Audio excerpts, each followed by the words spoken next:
A very good evening, ladies and gentlemen, and a very warm welcome to our Polar Routes Inspiration series for tonight. I hope that for those of you based in the UK, certainly have enjoyed a lovely day on the hottest day of the year so far here in the UK. So I could think of no more fitting way to cool off this evening than joining us here on the Polar Routes Inspiration series for what is going to be a really, really good session. And interestingly, a poignant session as well, because I discovered today that we have been running Polar Routes Inspiration series now for 5 years, almost to the day. Our first Polar Routes Inspiration series was with um, eclip, solar eclipse expert Dr. John Mason back in 2021. A very different world back in 2021, and we started the Polar Routes Inspiration series as a way of connecting people when we couldn't be together, and it's continued gaining in sort of popularity and gone on ever since. And we've had some fantastic speakers over the years, obviously including Dr. John Mason. We've had explorer Felicity Aston, we've had renowned historian Kate Jameson, Kari Herbert, Alistair Newton, to name just a few. But tonight, on our sort of fifth birthday, we have got a really fantastic speaker who I am really looking forward to. I'm going to introduce him in just a moment. What I am going to do is just share my screen to run through tonight and what we will be up to. So hopefully everyone can now see my screen. I'll just advance the slide and hopefully that will come up with what we have. So um, I'm going to obviously just introduce tonight. For those that don't know, my name's Martin Johnson. I'm the co-founder and director of Polar Routes. So nice to see some new faces here tonight, and hello again to those that have joined us before or travelled with us or that have met along the way. Really great to have you here tonight as well. I'll then be leading on to our speaker of the night, Solan Jensen, looking deeper into the world of crew expedition cruising.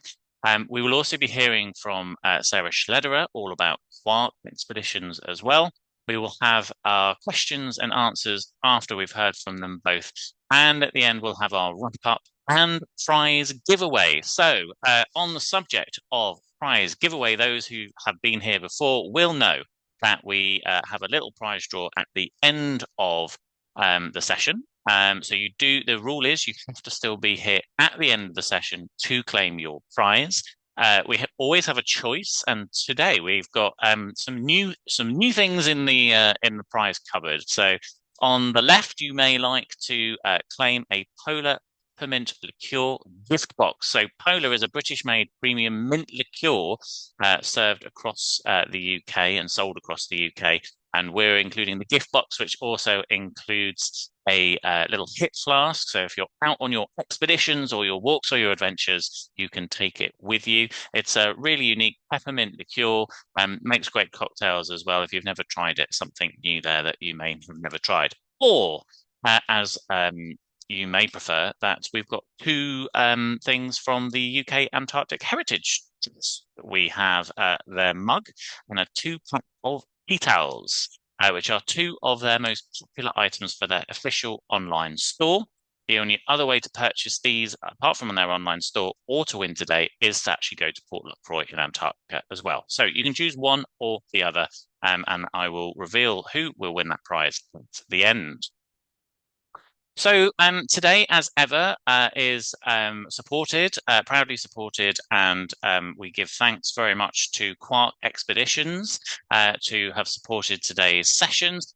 I think Quark is familiar to many of you. They're a world-leading specialist in polar exploration, offering small ship journeys to the Arctic and Antarctic. They are 100% polar obsessed and been operating for 30 years or nearly 30 years or just over 30 years.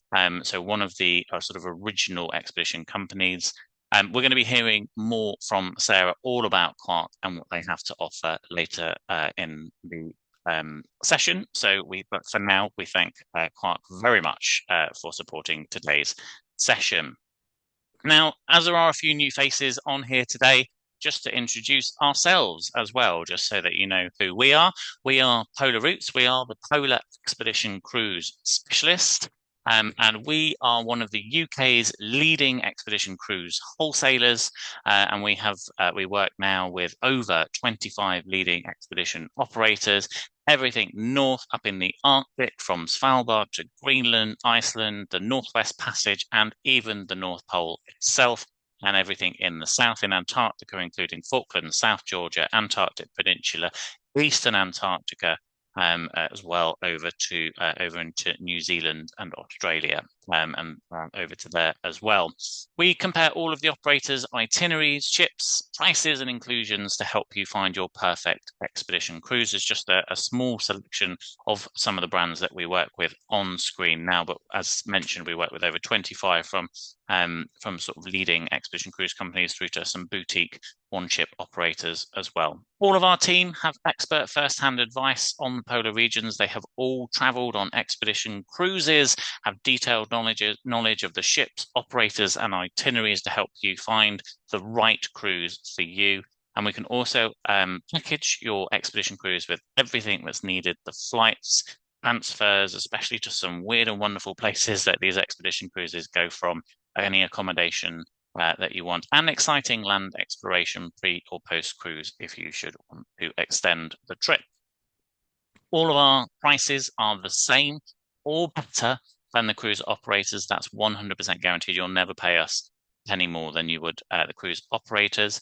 And you'll also see exclusive Polar Routes deals and even our own hosted departures. There was one for Quark this summer, which has now closed, but and also charters as well. Just a quick plug: we do have a charter called the Ultimate Svalbard In-Depth Expedition taking place in August, which has a few berths left on it.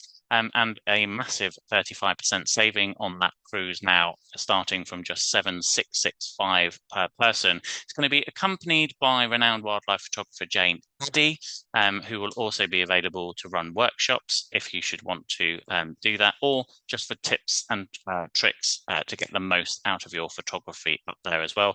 We're going on a super cute historic ship called the MS Stockholm with just 12 passengers. So if that's of interest, visit our website for more information. And of course, with your bookings, any of the bookings with any of our operators, you'll earn points on your bookings with us. You'll collect those right from your first holiday, and they can be spent on any future trips with Polar Routes as well. We are proud supporters of the UK Antarctic Heritage Trust. They do amazing work in Antarctica, protecting and preserving 6 historic bases along the peninsula, preserving artefacts in Antarctica for generations to come. And as mentioned, they also run the British Post Office base at Port Lockroy. It was me last year. They let me behind the counter, very, very closely supervised to hold not the post box, but I think a photographic post box. But it was great to see them meet the team and explore what they do. We do have some big news coming very soon. We have got some big developments here at Polar Routes. So actually today will be the last Polar Routes Inspiration series as it is sort of today. We will still be running online events, and also we've got some great enhancements to the events that we're running over the next year. But yes, we have got some big news coming very soon in April. So if you are subscribed to our newsletters, do keep a close eye. We'll be giving you more information on that throughout April. If you are not, pop onto our website, head to the very bottom, and just pop your email address to get all the latest information on there. Right, enough about us, on to tonight. So we're going to have our special guest join us in just a moment. But just to say, if you have got questions for either Solan or Sarah or myself, if you pop them into the chat bot that is normally at the bottom of the screen, if you're just on standard Zoom setup, and pop them into the chat. You can pop them in as soon as you think about them. You don't have to wait until the end. What we will do then is take all the questions. I'll sort of curate them together at the end, and we'll put them to Sarah Solan and myself if it's relevant, and we'll answer them at the end. So yeah, feel free to pop them in the chat box. Always great to hear from you. Or if you just have any general comments, you can pop them in and we'll pick out some good ones there as well. And yes, I can see you can raise a hand, but we will normally answer the questions towards the end. So thanks, Ross, for adding that in there as well. Right, I think it is time to get on to what we are here to, the person that we are here to hear from. Solan Jensen is Director of Expedition Planning and Innovation at Quark Expeditions. But that's his official job title. He has been in the expedition field. We've just been chatting before for nearly pretty much 20 years. And in fact, I have actually been on one of his expeditions that he led.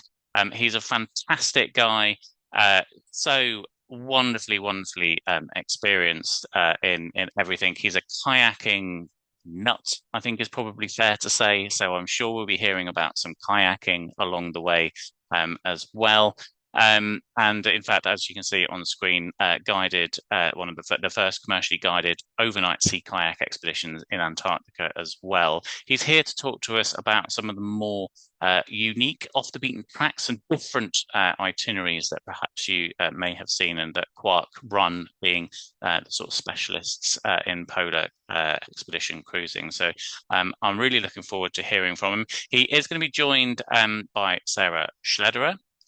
And Sarah Schlederer is the National Key Account Manager for the UK and Europe, I think possibly as well. A good friend of mine. I've known Sarah for many years, so there's not much that she also doesn't know about the polar region. She'll introduce herself as well after Solan. And yes, it's great to have them both. So I will stop sharing my screen and invite our two special guests to pop their cameras on. Hopefully, there's Solan, which is great. Sarah follows. Greetings. That's brilliant. Welcome to you both. Hello. Thank you. Thank you so much for that generous introduction as well. Yes, And I I'm think glad. last time we saw each other, I had a lot less gray in my beard and my hair, and but you look like you haven't changed at all. The world's been great to you. Maybe I just aged early. I've just plateaued on. And yeah, and you know, Solan, after nearly 20 years in the field, I'm sure you've been battered by the elements more than anyone's fair share, I would imagine. Yes, indeed. Yes, indeed. That's one of my Brilliant. favorite things. I remember hearing from one of our mountain guide friends from the Lofoten Islands who saw that picture that you just posted of me, and he said, "I remember when I saw that picture of you, Solan, I knew that you understood the Viking way." And I was like, "What's the Viking way?" And he said, "Conscious suffering in nature allows us to live life to the fullest." It's like, not bad, not bad. Conscious suffering in nature. I'll write that one down. I'm not sure That's the not what we market. do in expedition cruising, but it definitely was speaking to my heart at the moment. Yeah, I'm not sure the marketing team will take it on board, but we'll write it down and we'll see. Right, I will turn my camera and microphone off. I will leave you guys in the capable. I believe Sarah's in control of the slides, Solan's in control of the words. Really looking forward to it, and I'm here if you guys need me. Thanks a lot. Thank you, Martin. Thank you, Sarah. Greetings, everyone. Martin and Polar Roots, thank you for this opportunity. And thank you all for your attention. If you're watching this live or if you're watching this at a later point in time, very much appreciate your attention. My name is Solan Jensen, and as Martin introduced me, I've been in the polar regions expedition industry for about 20 years. And my love for being in proximity to wild places was really born into me as I'm a child of Alaska, coastal and mountain Alaska. And I think just to say a few things about kind of the big picture of what got me into the polar regions. And then I'd like to say a few things about how we experience the polar regions and some of the avenues. And then I intend to talk a little bit about some of our voyages. And I'll spend a little bit of extra time on exploring what it's like to visit the Snow Hill Island and the Emperor Penguin colony there, as well as some of our other premier voyages. But just to dwell for a moment on my own history for a moment, if you'll indulge me, I think I had the opportunity to study philosophy in school, and it led me promptly to a career in the polar regions. And you might think why. And for me, it was really about the first time, the first times that I began to experience the polar regions. Um, they they were the instantiation or the sort of like manifestation of this idea that I confronted in philosophy called the sublime. And in the philosophical tradition, there's in the Western philosophical tradition, this idea of the sublime is this connection between the almost uncomfortable side of awe with the the embracing side of beauty, and this kind of way in which awe and beauty mix and create an experience for us that I think is extremely challenging to communicate about in words.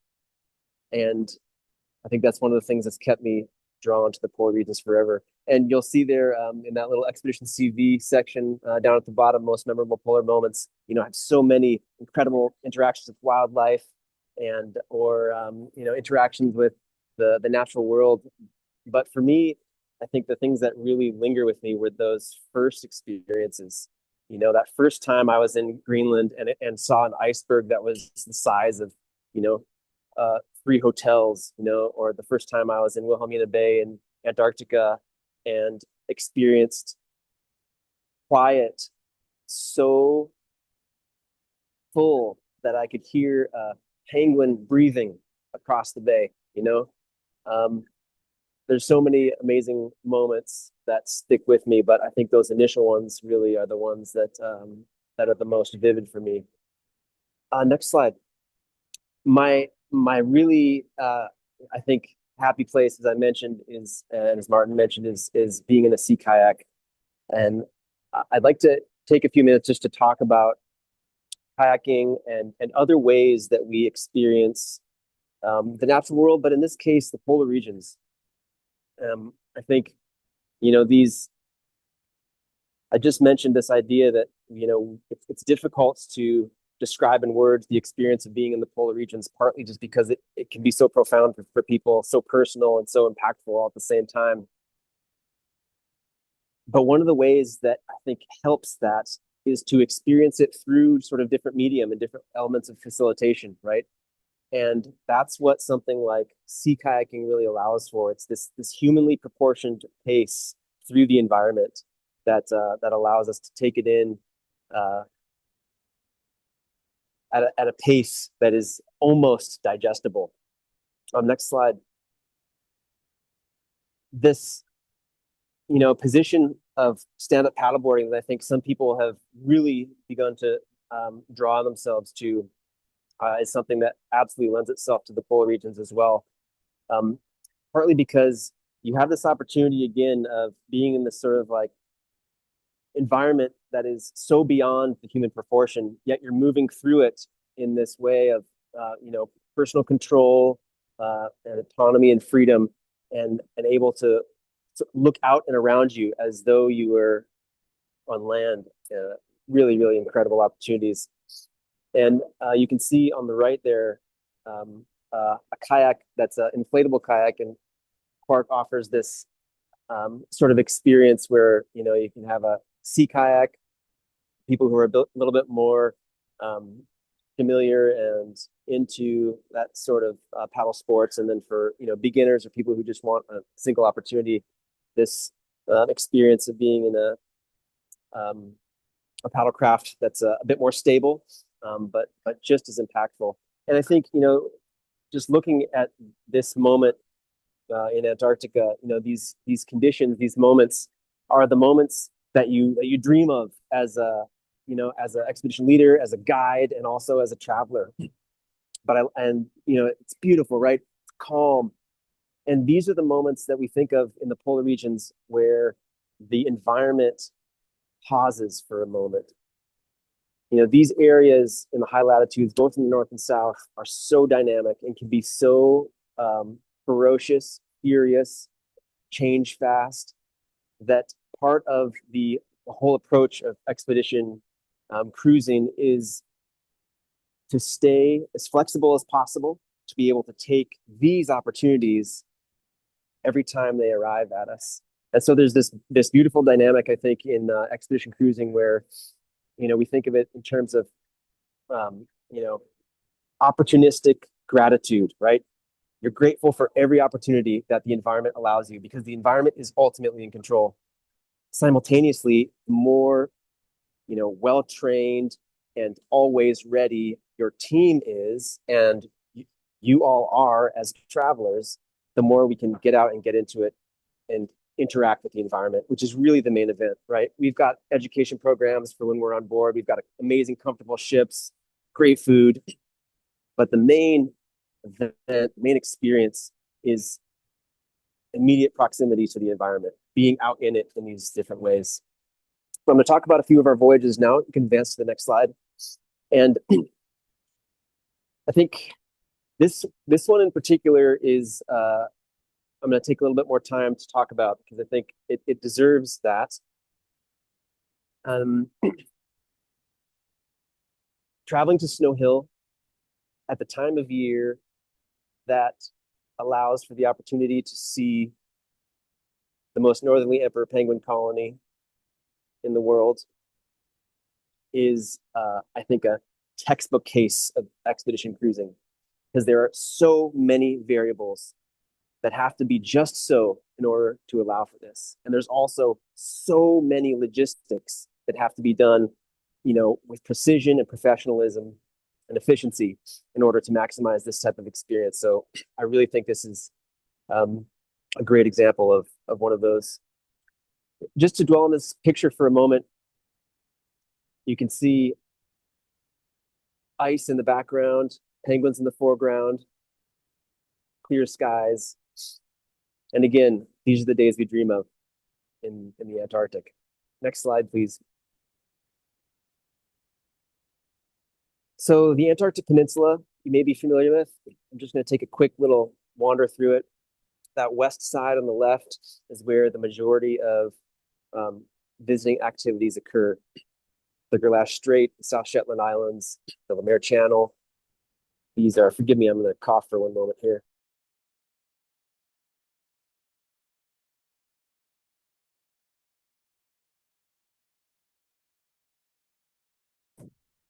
Thank you. These are the areas that really receive the most visitation. There's a lot of protection in these areas, the wildlife, mountains, glaciers. But when we cast our gaze over to the east side, and you can advance to the next slide, that's where the Weddell Sea is, the Great Weddell Sea Gyre that produces all of this sea ice that also creates the environment that allows for the emperor penguins to continually come back to this area of Snow Hill. And you can see Snow Hill there down in the lower right-hand corner. Next slide, please.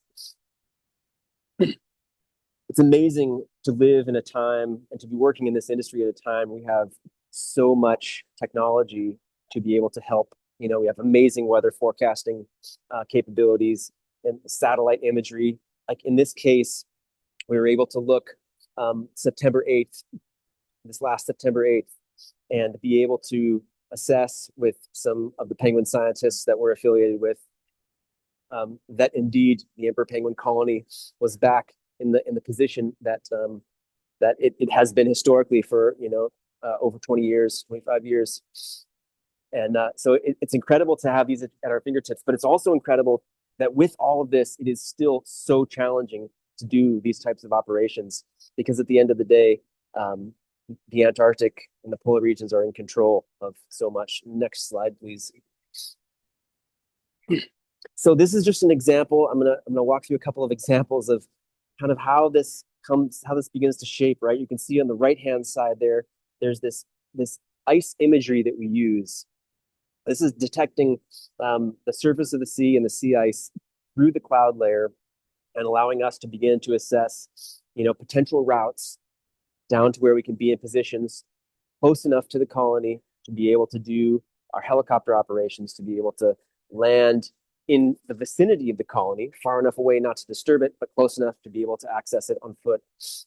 And you can see there on the left our kind of mapped out perspective idea about, how we would make our way down. Next slide, please. And a few weeks later, totally different conditions. And even a few days later, there can be totally different conditions, right? You get a different strong wind that moves the ice in from the Weddell Sea and completely blocks this entire area. You can see here that the orange is indicated where our ship was able to sail to, and the blue indicates this incredibly long, bold, and precise helicopter operation that we did this particular voyage in order to manifest the experience of visiting Snow Hill. And you might say, oh, that's great. You have so much flexibility with these helicopters that can go long range, and you've got a ship and it can go into the ice and, maneuver around. That's true. But all of this is within its own parameters as well, right? All of the factors and the forecast had to be just so to allow us to take these opportunities. So, what occurs one season might not be possible in the next. So now I'm going to take you into the experience. I mentioned helicopters. This is one of the things that enables this to occur.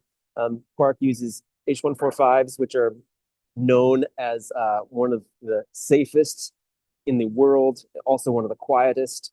They're incredible machines. Next slide, please. And of course, the Ultramarine itself is the platform for these. We have helicopter pilots, we have engineers, we have our expedition team. We have heli landing officers on the ship and also on the ice where we end up going. But of course, when we're taking off, these are some of the first times, I think, for me, that I was ever able to really appreciate the scale of the Antarctic. And when you're at sea level, looking out and around, it is enormous. And it's almost incomprehensible how enormous a place like the Antarctic is from the perspective of the Antarctic Peninsula, from the perspective of the sea. And as soon as you go up and you can start to see, for example, your ship in relation to the scale of everything around you, it is a whole different magnitude of scale. And you can see the Ultramarine there, almost 109 meters long. They're just in the middle of this vast expanse of the Erebus and Terror Gulf there. So we were making our way to Snow Hill. I think that scale is one of the really incredible features that helicopters allow us, as well as, of course, in this case, access. So here we are coming into this experience of the Snow Hill Emperor Penguin colony. I mentioned, we land a distance away in order to not disturb the colony. But of course, remember, we're landing on frozen ocean, sea ice. So this is an impermanent platform that we are operating on. So we go to great lengths to, probe a route, make sure the ice thickness at the landing pad is, far beyond any kind of minimums that we would need to support helicopter and gear and human beings and so forth. Next slide, please. But when you're there, it's hard to conceive of the fact that you're actually standing on frozen ocean. And, 3 months later, all of this area is just going to be sea, just liquid. And these penguins will have dispersed and gone elsewhere, gone to feed. I just wanted to draw attention to this. These are the walking conditions from the landing area that I just described to the colony. And I draw your attention to it because I think it's part of the journey. We go through, the ship goes through this massive amount of logistical elements to get into position. And then the helicopters, same thing, this incredibly complex logistical operation. And then there you are. And it's time for you to make this last journey to the colony itself. And I had the privilege of escorting this young lady who happened to be our elder of the voyage at the time, the 1.5 kilometers to the Emperor Penguin colony. Next slide. And as you're approaching, you're also in this environment where the light's constantly changing. And as grand as it was above, it comes down into this much different sort of intimacy when you're on foot, like things do, right? You're all of a sudden, instead of looking out to the horizon, you're looking around yourself at what's 10 meters away, 5 meters away.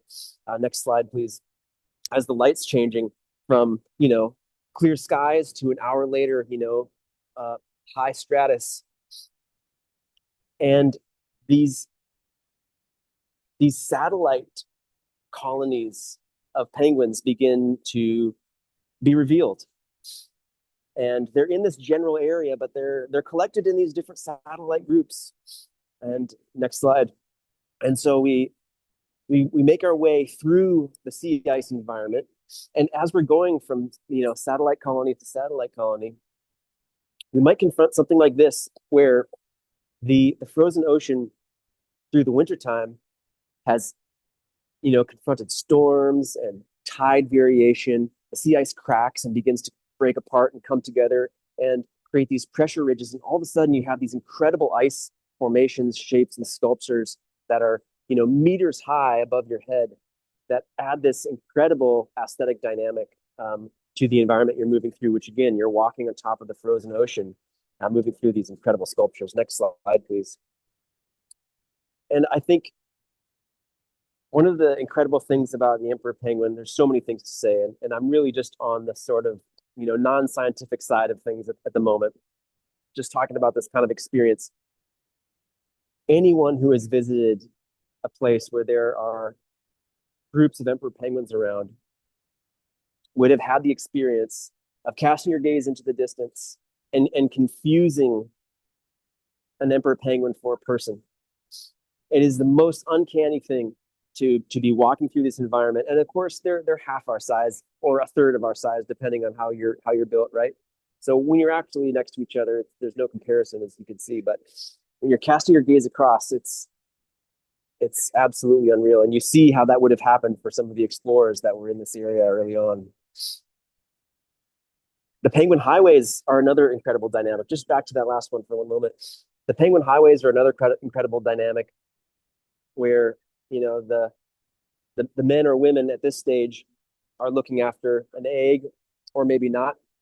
Maybe they're just going to and from the sea to come back and feed their chick that's beginning to get a little bit more independent. And so you have these vast little penguin highways between the satellite groups. Next slide. And of course, I think one of the main events for this type of experience is seeing the chicks and their gregariousness, their curiosity, their moxie. They're just, singing and bouncing around and so interested and curious. And so, one of the things that does occur is they can approach. And of course, at this time in history, we've got, avian influenza risks. We've got, climate risks that are putting pressure on these species. So we go to great lengths to not have any kind of disturbance, interaction, or biosecurity risk with them. So we keep our distance at every case to be able to have this colony and other colonies like it exist in perpetuity into the future, hopefully. Next slide, please. The ultramarine is the vessel that we do this particular voyage off of, and it's a vessel that houses our two twin-engine helicopters. And visiting Snow Hill to see the colony at this time of year is the only way to see the colony. And helicopters are a necessary logistical piece to make that happen. And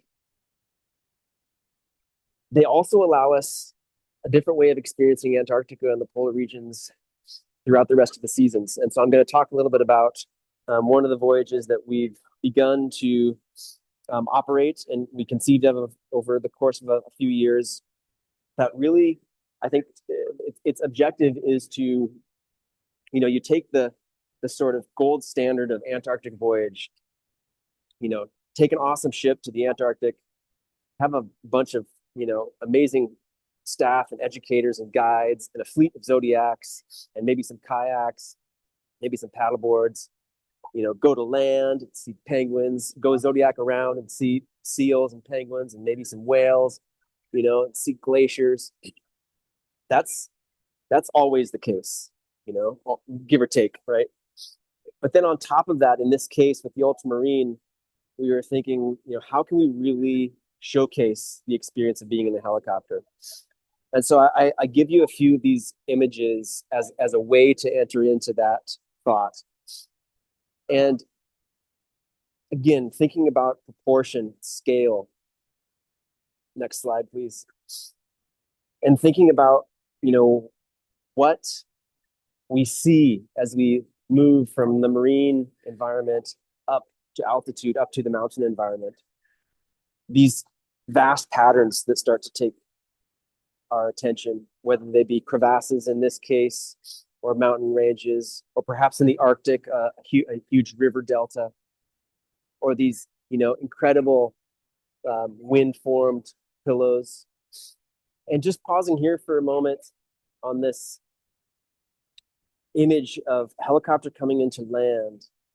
So, one of the things that we wanted to do with our Antarctic by helicopter voyage was try to give travelers access to places that they could not access in any other way. And so, of course, part of that is just the experience of being in the air, but also it's meaningful for human beings to put our feet down on something, to stand in a place where maybe no one or maybe just a few people ever have, and look out across an expanse of completely undeveloped, wild, polar land. So we've developed this product with that in mind, and can provide experiences like this to people who come on those voyages. Yeah, it's been like nothing I've experienced in the polar regions. I mentioned some of my early experiences being the most impactful, and in recent years, the most impactful have definitely been the experience that's enabled by helicopters. Of course, we have extreme conservative approach with regards to wildlife, with regards to noise pollution, with regards to wilderness etiquette and so forth. So you're at all curious about that, I'm certainly excited to talk. So moving forward, I think we've had a long history at Quark of having coordinated, cooperative, mutually supportive relationships with science. And that's taken all sorts of different forms. I think one of the most familiar to people is our relationship with penguin scientists, be they focusing on emperor penguins, and we provide access to snow hills for them. And there's, they're attaching tags or taking biosamples, being able to, really assess the health of the colony and be able to understand how it continues to move through the season, where they go, what they eat, and also, throughout the entire Antarctic Peninsula, different penguin species. But we've grown that partly because the interest that we have heard from travelers, maybe some people like yourselves, who are interested in either interacting with scientists more sort of directly, or partaking in different observational science, different interactive science.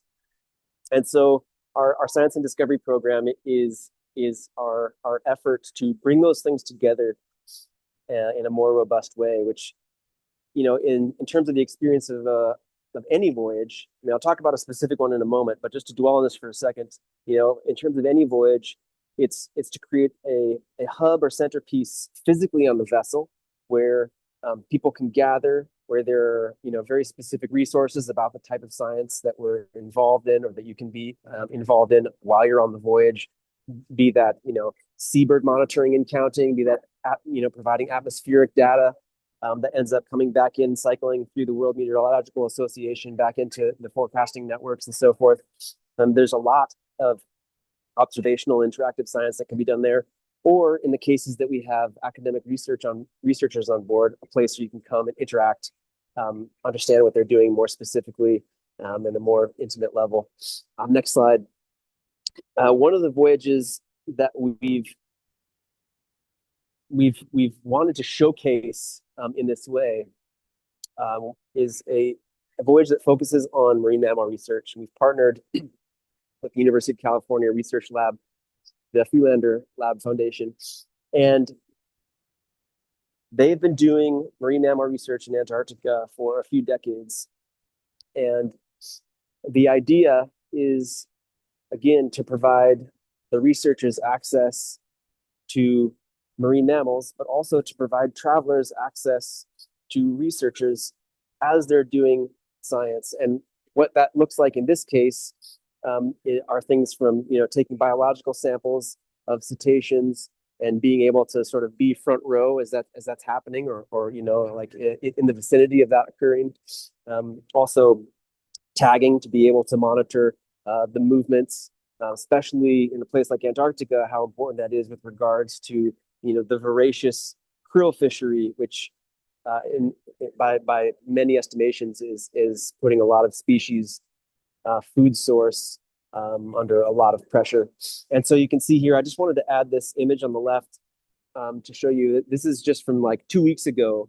It's that fresh. We did a pilot program with the Freelander Lab just a couple of weeks ago on one of our vessels, and they were so successful. And that's due to, of course, great weather. Thank you, Antarctica. Great coordination from our expedition leader and the team, and of course also skilled maneuvering, boat handling, and guide craft to be able to get in the vicinity of these animals without disturbing as well. So these are just some examples of some of the satellite tracking that occurred. And again, just to cast our gaze back to that first point I made around how we mediate our experience, facilitate our experience of the sublime polar regions.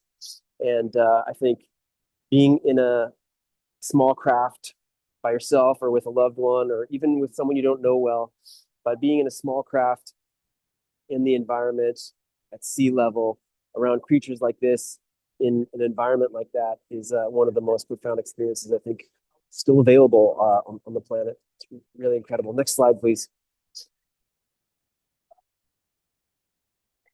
Just to talk a little bit about the Weddell Sea for a moment. This is a voyage where we're taking the opportunity to really focus on the east side of the peninsula. I mentioned earlier in that map where I was orienting to Snow Hill and talking about the west side, where there's a lot more kind of activity, and the east side is where the Weddell Sea is. And the Weddell Sea is a place where the weather can be a little bit more fickle. And of course, there's that great Weddell Sea gyre that creates all the sea ice during the wintertime and then funnels that sea ice around to various locations in the summer. But it also is the place where the great ice shelves of the Weddell Sea empty and create things like that, an incredible tabular iceberg that you saw in that previous shot. And images like this, I mentioned patterns earlier. When you get up in the helicopter, you get to look down into crevasses of glaciers. Well, in the Weddell Sea, you have this experience of being able to be around sea ice as it is moving from winter, where it's all locked together as one, to beginning to break up in the spring and summertime and creating these just fantastic, amazing shapes. Of course, platform for life, common to see penguins on top of them and seals on top of them, but also just an incredible environment to be experiencing and moving through. Next slide. And these are things that are available in the Weddell Sea specifically. And I added this one. This is a beach on Vortex Island in the Weddell Sea side. And you might, cast your gaze at that at a glance and be like, oh, what a dirty iceberg.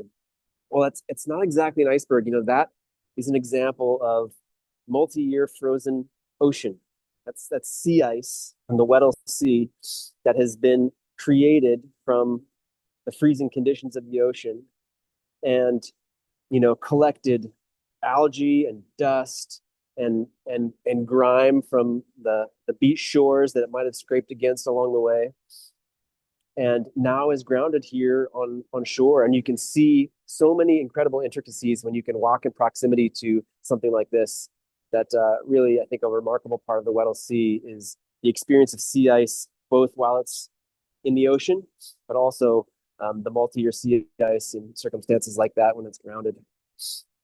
And I think, the vast horizon in every direction of the Weddell Sea is really of note. You can see there that beautiful silhouette of tabular iceberg from one of the ice shelves to the south, and these huge skies, because you're away from the steep mountain fjords of the west side, you have these incredible skies and thus these incredible atmospheric experiences. Next slide.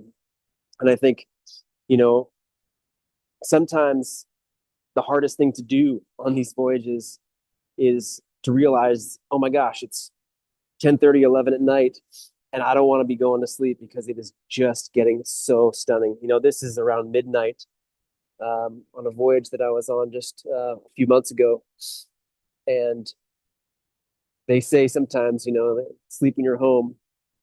And for some of us, that's possible. But I think the Weddell Sea is a place really to visit, to take appreciation of that dynamic between the sea, the frozen ocean, and the sky, the wildlife that occurs there. Next slide, please.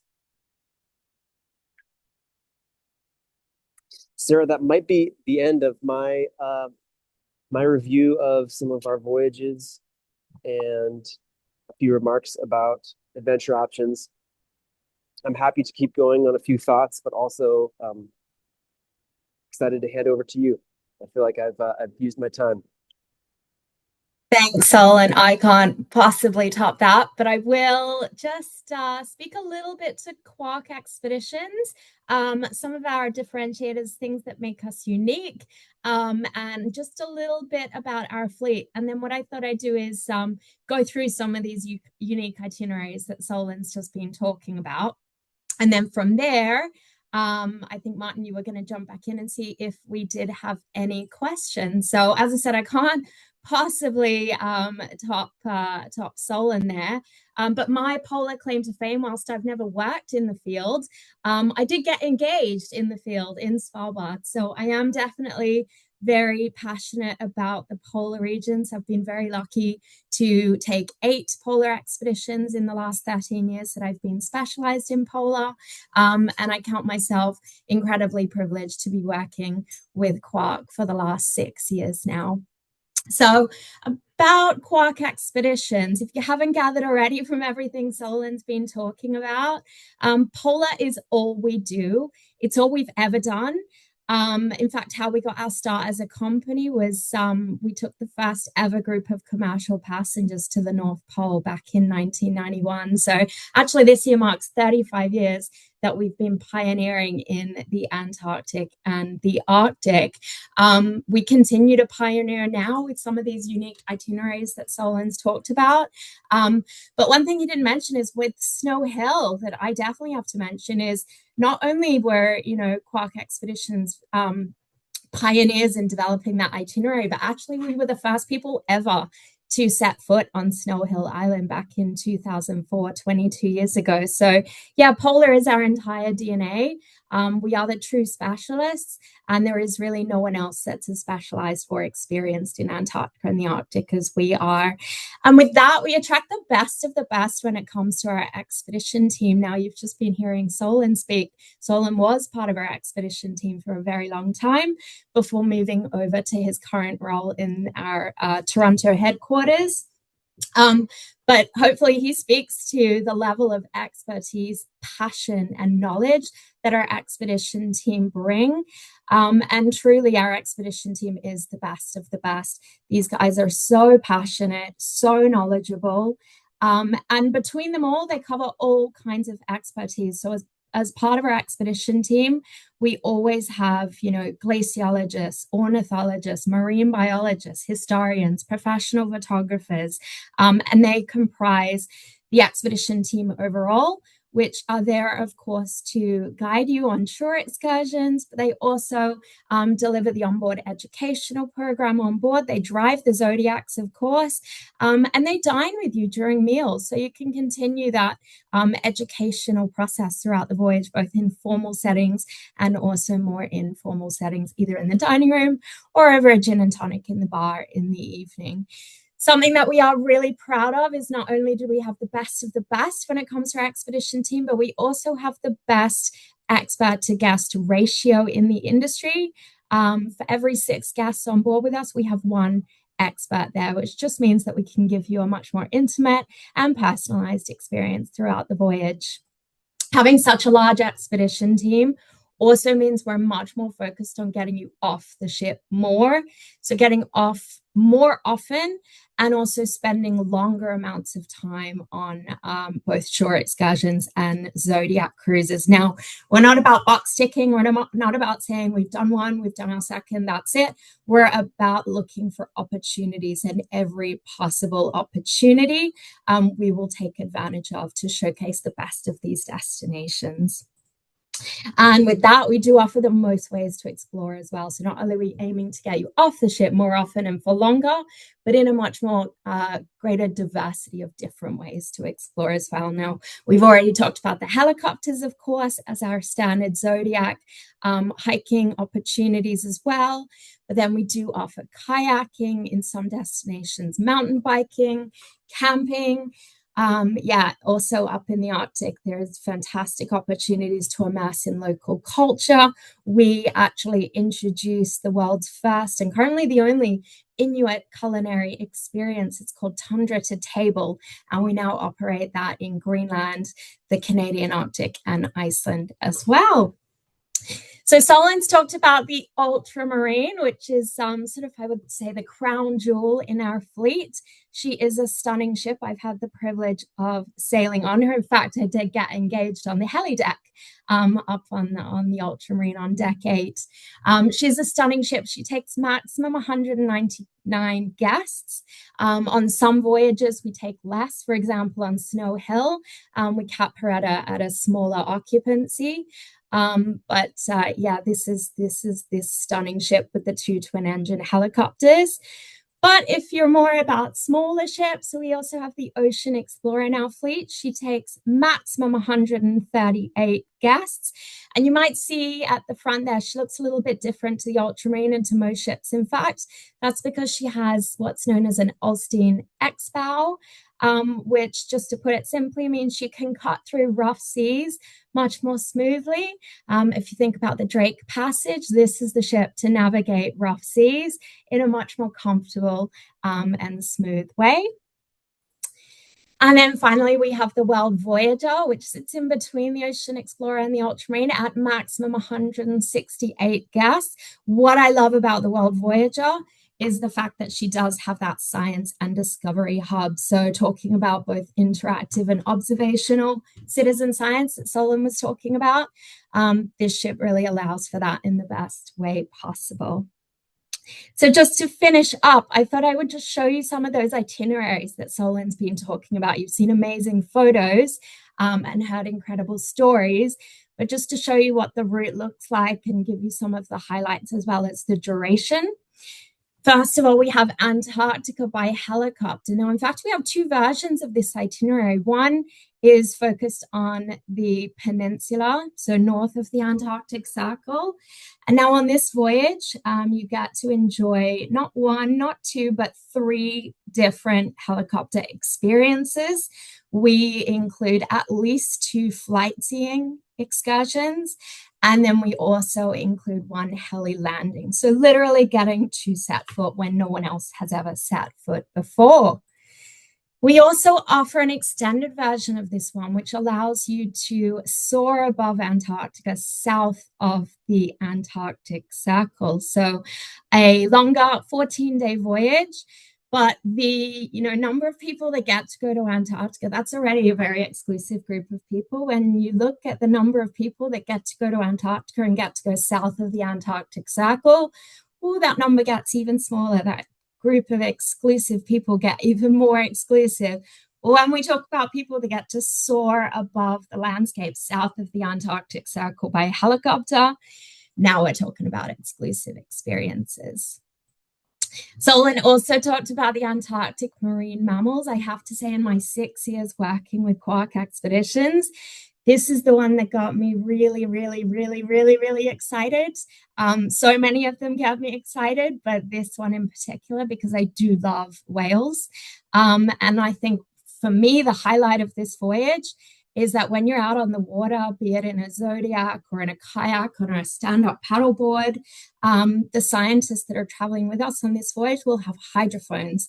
So not only do you get to see whales, usually pretty close in March when we operate this trip, but you'll also get to hear them in real time, their beautiful whale song, which of course is part of the research, the very important research that those scientists are doing.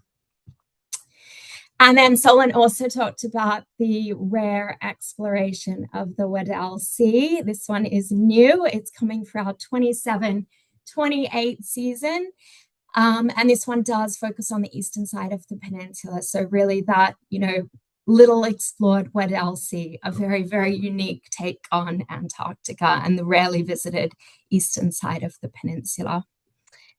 And then, of course, we talked about the Emperor Penguin Quest expedition to Snow Hill. So just to give you an idea of what that voyage looks like, that is a 2-week voyage focused really on Snow Hill Island and experiencing that 8,000 strong emperor penguin colony that we know to be the most northerly colony of emperor penguins in the world. So with that, I think we're just about at time. So I will wrap up. I will stop sharing my screen and I'll kick it over to Martin to see if you had any questions. I'm sure if there are any questions, they're going to be for Solan, the man of the moment. Thank you, Sarah. That's great. Thanks, Solan, so much for that presentation. It's always it's really interesting, isn't it? Because when you've been, people often ask, "What's it like?" And I always find myself just using the same words that become meaningless when you say it's amazing, it's incredible.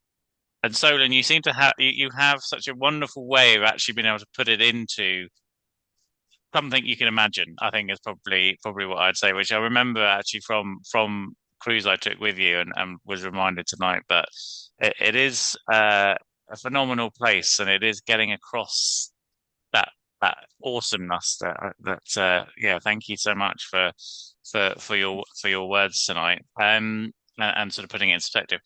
There is a couple of questions that I wanted to ask. There isn't much in the chat, but there is a couple of questions that I did want to ask. And if we start with with Snow Hill, sorry, with Emperor Penguins, I think one of the sort of questions that people wanted to ask, obviously, Emperor Penguins is the focus of the trip, quite rightly so. Does anything happen on the way down, on the way back, or is it a case of sailing, helicoptering to Snow Hill? That's the main focus. That's sometimes the questions we get asked. It's such a good question. It's such a good question, and I think it's a slightly complex answer. So we've developed the itinerary lengths to account for all those dynamic factors that I was describing, and to make sure that at some point in the voyage we anticipate that they will come together and we can take advantage of a visit to Snow Hill. And so what do we do while we're either, anticipating that or watching that take shape, or maybe it just happened and we've got some time remaining on the voyage. And that's when we do everything else, right? We have helicopters, we can go some, depending on the conditions, perhaps we'll go and find the conditions available to do a flight seeing operation. We'll go take our Zodiacs ashore and see a different species of penguin, perhaps, or go to a place where we can get a hike to an elevated view. And on Snow Hill specifically, we have a little bit of a reduced adventure option portfolio in order to relieve some of the operational pressure that comes up with doing the Snow Hill operation itself. So I'd say, yes. That's my answer. If that's clear. It's clear. It's clear enough. On a sort of practical basis with the helicopter, this applicable to, I guess, the Snow Hill, but also just to the helicopter flight scene. Obviously, each helicopter I think takes 6, 8. Forgotten how many. Is it 6 or 8 passengers? Obviously, especially on the helicopter one where you're getting potentially up to 3. You're getting 3 a voyage. I'm guessing then the rest of the people who aren't in the helicopters are off on regular landings, or is it about the helicopter sightseeing? How does the practicalities of that work? Yeah, that's a great question as well. So depending on the operation, if we're doing a flight seeing operation, for example, given that the main experience of that is to view out of the craft, we make sure that everyone has a window seat, so we can reconfigure the interior of the aircraft to make sure that that's the case. Whereas if we're doing a transit flight and know that we just want to get people ashore, maybe we would configure it differently. And as you saw in that image that I showed from the Snow Hill operation, there was a middle seat that was filled, and so someone was in that middle seat because it was a more of a transit flight focus. So I think that's one point to bring up. And this idea around what else are we doing while that's occurring, and that really depends on where we are and what the environment is doing, And I'd say, you know, that idea I presented at the beginning of kind of opportunistic gratitude slash, flexible specialization. We sort of stand always ready to do as much as possible. And I would say, let's forecast, perfect conditions in the atmosphere and at sea, and that the forecast also shows us good conditions. We might do half the people are zodiac cruising while the other half are doing a flight seeing excursion inland. And then in the afternoon, maybe switch people, and those who are zodiac cruising might go, that would be a potential you could easily see on one of our voyages. So there's always something going on. And then the last question that I had just on kayaking, which obviously I know is a huge passion.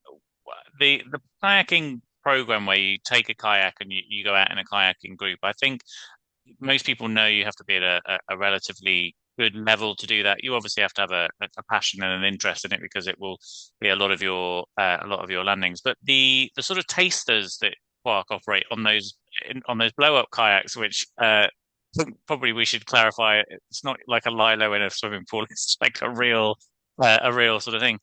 Is that is that just for someone who's maybe given it a go once to get the experience? Do you still need some experience there? Like what would you Mm, recommend in terms of people who great are looking question. at that and thinking about it? Yeah, great question.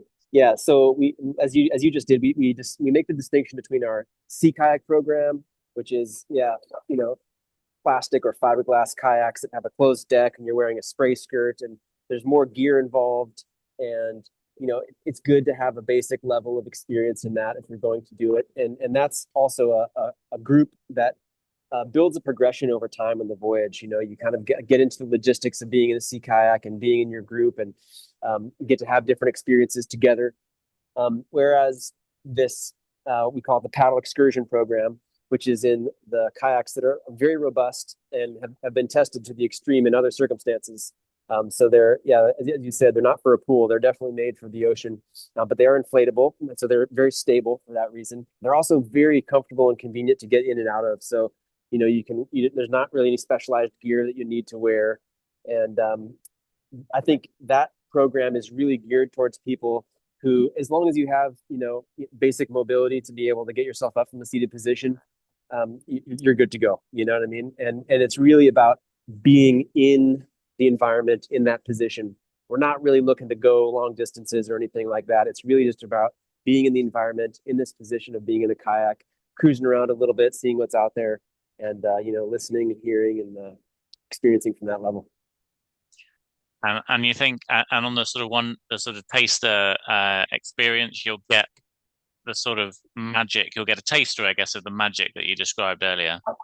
Well, what we go for, especially with that program, that paddle excursion program, what you're calling the taster, is that is a absolutely fair weather program. So we're not going to be going out in inclement conditions. So almost by nature, you're going to have a really beautiful condition to be out in, and then the rest is up to your own receptivity, I think, to the experience. Whereas with the sea kayak program, depending on the progression of the group and how everyone is together, maybe you would be out in conditions that have maybe a little bit more wind or maybe a little bit more waves.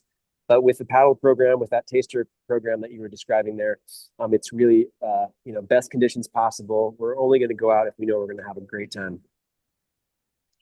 Great. Thank you very much. Well, that's great. Well, I think we're over 8 o'clock, so I don't see any questions in the chat. Maybe the chat. So I think everyone's just mesmerized by the pictures.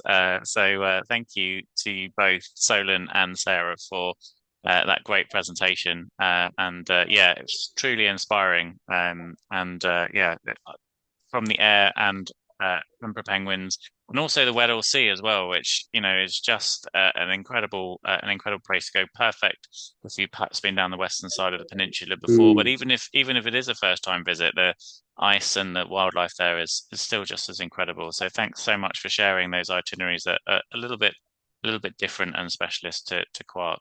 And sorry, 35 years. I said 30, and as soon as I put my camera off, I went, "Hang on, 92 to 2026 doesn't work." So I apologize for taking 5 years off your experience, but 35 years is an amazing amount of experience in the polar regions.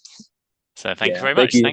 Thank you, Yeah, guys. thank you so much, Martin. Thank you for your Right. generosity and the opportunity. Much appreciated. No problem. Right. Well, before we go, I shall share my screen one last time because we have a prize to give away. I think that works. Yes, it does. So if we move on from Solan's weathered face, ice and weathered face, we will move on to our prize winner. So just a reminder, tonight you have the choice of the polar liquor, the polar sort of mint drink alongside a nice hip flask for you to take out on your adventures, or the UK Antarctic Heritage Trust cup and two of tea towels. The winner of the prize tonight is Jackie Miller. So, Jackie Miller, congratulations to you.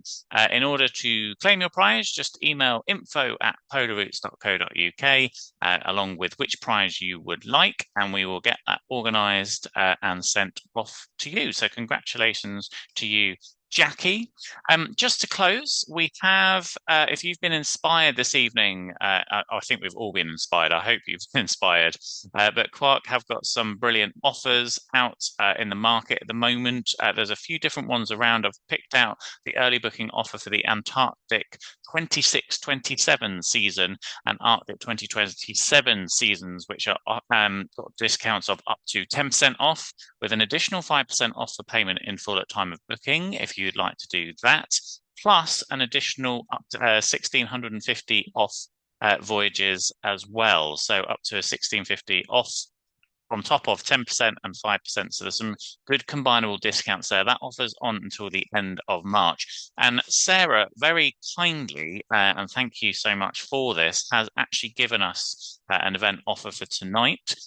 In that you can save an additional £650 per person on any Arctic 2026 voyage, and an additional £400 per person on any Antarctic 26-27 season voyage. That is on top of any current in-market offers. So you can take the offers at the top and add the £400 for Antarctica on there as well.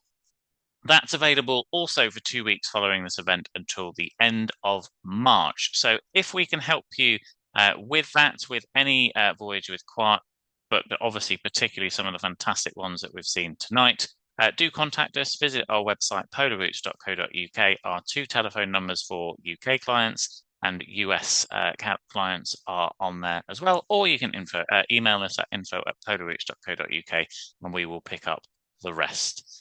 That's it for tonight. Thank you so much for watching. We will see you soon. We will have another online event. As mentioned, this is the very last Polar Routes Inspiration Series in its current form, but we have got more online events coming, as well as more physical events coming soon. The news about that will be starting to trickle through in April. So keep an eye on your emails or sign up to our newsletter if you are not already in there.